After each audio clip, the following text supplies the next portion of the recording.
built by storm, shaped by pain, running through vibrating.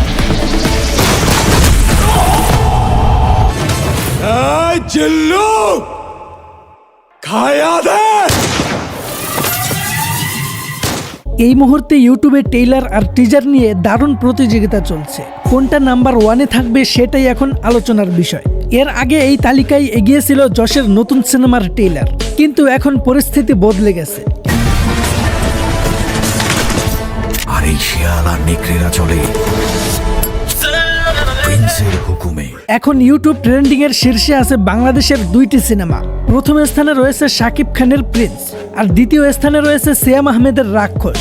মানে এই প্রতিযোগিতায় এখন এগিয়ে আছে ঢালিউড। প্রিন্স সিনেমার টিজারটি প্রকাশ হয়েছে এসকে ফিল্মসের ইউটিউব চ্যানেলে। মাত্র 1 মিনিট 29 সেকেন্ডের এই টিজারে ঢাকার আন্ডারওয়ার্ল্ড দেখানো হয়েছে। এখানে শাকিব খানকে গ্যাংস্টার রূপে দেখা যায়। লম্বা চুল, সানগ্লাস, একেবারে অ্যাকশন লুকে হাজির হয়েছেন তিনি।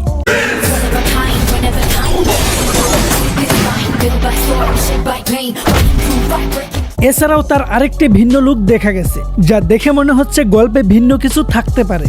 এই টিজারটিতে ইতিমধ্যে প্রায় 36,000 লাইক এবং অনেক মন্তব্য এসেছে।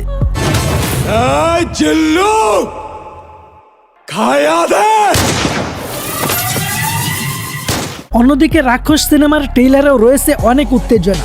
শুরু থেকেই ভয়, ধাওয়া আর রহস্যের দৃশ্য দেখা যায়। সিয়াম আহমেদের চরিত্রে একদিকে মানবিকতা, অন্যদিকে ভয়ঙ্কর দিক দুটোই দেখানো হয়েছে। ট্রেইলারের শেষে একটি ভয়ঙ্কর ভিলেনকে দেখা যায়, যা পুরো বিষয়টিকে আরও রহস্যময় করে তোলে।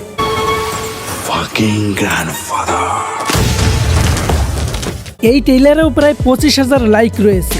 এই তালিকায় ভারতের টক্সিক সিনেমার ট্রেইলার 3য় স্থানে আছে। এছাড়া বনরতা এক্সপ্রেস সিনেমার ট্রেইলারও তালিকায় জায়গা পেয়েছে। সব মিলিয়ে বলাই যায় এখন ইউটিউব ট্রেন্ডিংয়ে বাংলাদেশের সিনেমাগুলো বেশ ভালো অবস্থানে আছে।